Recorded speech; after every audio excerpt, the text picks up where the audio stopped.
It was Valentine's Day, Mom. February the 14th.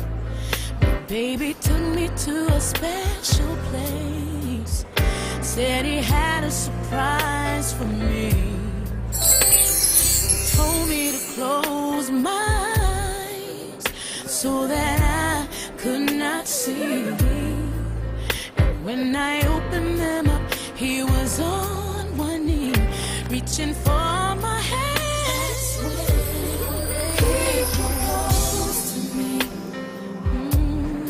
He proposed with the diamond ring. I started crying. Tears filled my eyes. Kissed on my finger and I said yes. I'll never forget that night. It was 8 p.m. Mission accomplished.